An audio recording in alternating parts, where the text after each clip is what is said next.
Okay. Thank you very much, Ryan and Harrison, for spending your time with the Belgian viewers. The last time that we saw Rick Deckard, it was 35 years ago, he was climbing in an elevator with a replicant named Rachel. Without entering too much in the plot of the new movie, what can you tell us about what happened between the end of this movie and the beginning of this new one? Nothing. Nothing at all. No, I mean, a lot of things have happened, but I don't want to spoil the Of course, yes. the event for an audience to describe what happened in the 30 years. It's part of the subject of the new Blade Runner, and I think that's only part of the story. Mm-hmm. It's always a world with night and rain. It's always the same world with replicants everywhere. It's the same thing, only better, different. I think it's the world has not the problems that are represented in the first Blade Runner continue to the wounds continue to fester. It's we don't go.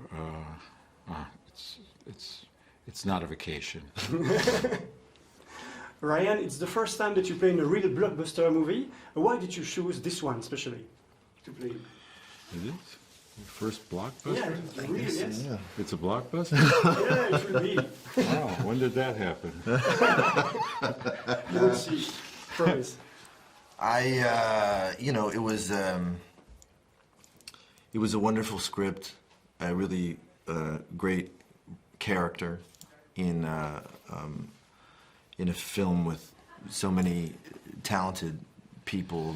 Obviously, to work with Harrison, but Roger Deakins, Denis Villeneuve, Ridley, all of the wonderful actors, the production design. It was just, there was a long list of reasons to do this. Yeah, I think that you were two years old when the first movie came out on the big screen. What do you remember of the movie when you saw it later? I'm sorry, Harrison, it's the fact. I remember what he said about it. There's a nice way to say that, man. He said, gaga, goo, goo. I suppose that when you saw it later, how important was this movie for you, the first Well, movie? I wasn't aware of the importance of it when I saw it. As I recall, there was a deal at my movie store, 4 movies for $4 in the summer, and I watched 4 movies every day. This was one of them one day. But it was unlike anything I had seen, you know. It was very unique in that it wasn't clear on how I was supposed to feel when it was over. It was very difficult in some cases to distinguish the hero from the villain. It was, you know, it was questioning what it meant to be a human being. It was heavy stuff for a 12-year-old. Mm-hmm. Harrison, it's not the first time that one of your big characters come back on the screen. There was Indiana Jones, of course, Han Solo 2 years ago. Why is it so important for Hollywood to make coming back those characters again and again? I don't know that I know how to answer it. I think it's important. It's interesting if you've created a world that's interesting enough to revisit, and you want to see the progression of relationships between characters. If you want to see the story continue, if the filmmakers continue to offer a good experience for the audience, there's no reason not to do it.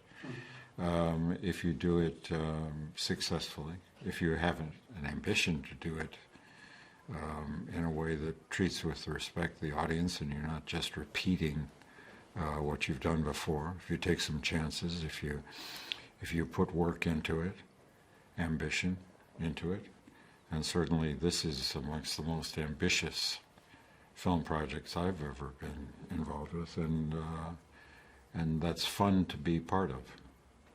The last question for both of you: What's interesting about science fiction, if it's in a novel like this or in a movie like yours, is that it's telling something about our society.